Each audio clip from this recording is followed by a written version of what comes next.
If you started this year saying, this time I'm doing it different, but now you're wondering if it's too late, let me stop you right there. You're not behind, you're not broken, and you're not starting over. You're just re-engaging. This isn't about setting new goals. It's about remembering why you started in the first place and learning how to move forward without burning out or trying to make up for lost time. Because in Living 95, we don't restart from scratch. We return with wisdom. So let's dive into it. You're listening to the Health, Tech, and Wellness Podcast, where we cut through the noise and get straight to what really works for real people. This is more than just losing weight. It's about gaining life and doing the things you never thought you could do, building lasting confidence and creating a body and mind you truly love. I'm your host, John Adams. I've spent years refining a transformative, sustainable plan that's realistic, balanced, and proven to work. And I'm on a mission to share the strategy that changed my life and help others build the life they truly deserve. Welcome to episode 16 of the Health, Tech, and Wellness Podcast. I'm your host, John Adams, and this is where we get real about what it takes to build a healthier, happier, more balanced life without all of the extremes. In today's episode, we're talking about what to do when your all or nothing plan didn't quite go as planned. If you started this year strong, new goals, big energy, total commitment, but somewhere along the way, you fell off, slowed down, or just got tired, this one's for you, because Living 95 isn't about doing it all the time. It's about learning how to re-engage without starting over. It's about consistency, not perfection. So if you've been stuck in that, I messed up, so I might as well just give up, that cycle over and over and over, we're going to break out of that today. Now, before my all or nothing, no excuses, push harder crew checks out, and you know who you all are, especially those of you that have been showing up strong with my moving in the morning videos, don't worry. This message isn't meant to cancel your grind. You all bring the fire, and I love that about every single one of you. But this part isn't about pushing harder. It's for the rest of us, the ones still figuring it out, the ones who aren't perfect, the ones who miss days, mess up, but still need to make progress, the ones who need a first step, a simple plan, a wake-up call that says you don't have to be perfect to move forward. By the end of this episode, you'll walk away with a new perspective on failure, a fresh approach to momentum, and tools to get back on track without burning yourself out in the process.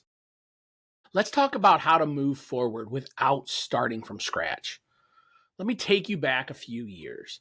It's spring. Easter's here. Cookouts and warm weather are right around the corner, and I'm standing there, staring down at the scale, telling myself, well, I blew it again. See, I used to live in this all or nothing mindset, especially around the new year. We all know how it goes. New year, new you, new plan, new diet, new rules. And every time I messed up by March or April, that was it. I'd throw in the towel. I'd say, screw it. No point in trying now. Summer's basically going to be ruined if I do, because in my head, I'd already failed. And the only thing that felt worse than messing up was having to start over and let that ruin my summer fun. But then I finally changed. I stopped trying to be perfect. I started practicing consistency. That shift didn't happen overnight. It wasn't some big dramatic moment. It was a quiet realization, a slow, honest shift that changed the way I thought about failure and consistency. Not as a brand, not as a slogan, but as a mindset, one where I stopped thinking in all or nothing and started thinking in momentum and grace. That mindset, the one built on consistency, not perfection, that's what eventually became Living 95. Now, if I have a day or a weekend where I fall off the plan, I don't burn the whole thing down. I don't wait for next Monday or next month to restart. I just re-engage. And the best part, I get to enjoy the cookouts.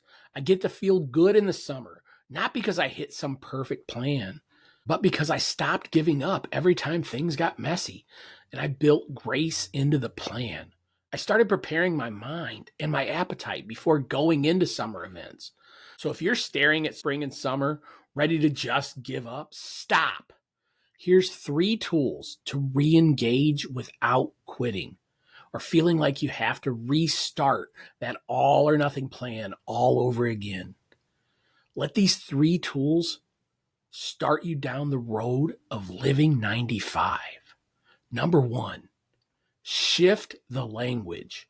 You didn't fail. It's grace. The first thing that I had to change was how I talked to myself. Not, I failed. Not, I blew it. I just had to find grace, not excuses, not cheat days, just grace. Because that's the truth. You didn't fall off forever. You just hit a bump. And bumps aren't the end. They're part of the road. The language we use matters. When you find grace, you keep the story open. You stay in it. You stay connected to your identity, your vision, your values. So next time you catch yourself thinking, I failed again, stop. Reframe it to I'm re-engaging. Number 2, shrink the restart. Make it easy to come back. Make the comeback small. One of the biggest reasons people don't bounce back is because they try to do too much too fast. They try to restart the whole routine, all the habits, all the tracking, all the pressure. And that's a recipe for overwhelm and burnout.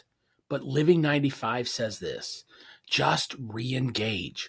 One choice, one move, one thing. Maybe today it's just drinking water first thing, or going for a short walk, or writing down what you're feeling. Journal it, write it down. It becomes more real and you can handle it. That's not falling short. That's showing up smarter. Build consistency again with what you can do. You don't need a full plan. You just need a foothold. And number 3, choose grace and then action. This is the one that took me a long time to learn. You guys have heard me say this over and over. You can't shame yourself into consistency. Guilt might spark urgency, but it won't build momentum. What builds momentum? Grace and then action. When you show yourself compassion and make the next right decision, that's where everything changes. Grace doesn't mean you stop trying. It means you stop quitting when it gets hard. So today, choose grace and then fix your actions. That's Living 95. That's real resilience. So here's what I want you to remember today and really take it in. You don't need to start over. You just need to come back. You didn't fail. You paused. You didn't quit. You stepped away. And today, you have every right to re-engage without the shame. This isn't about chasing the perfect week. This is about building a life where one-off days don't erase all of your effort. Because in Living 95, we don't restart from scratch. We return with wisdom. So the next time you slip, stumble, or feel like you've lost your way, don't spiral. Don't scrap the whole plan. Take a breath, make one small move, and get back into the rhythm. That's what real resilience looks like. That's what sustainable change feels like. It doesn't happen overnight. The scale might not show you down 100 pounds, but I guarantee you're down from where you started. Think about that. Take it in. Here's what I want you to do today. Pick one small habit that you let go of and re-engage with it. Don't rebuild the whole plan. Just reignite one spark. That's how momentum starts again, not with pressure, but with intention. If this episode gave you that permission that you didn't think you needed, hit subscribe, leave a comment, and share this with someone who's been stuck in that start over spiral. Let them know they're not behind. They're just reigniting. And as always, stay healthy, stay balanced, and keep driving forward. I'll see you next time.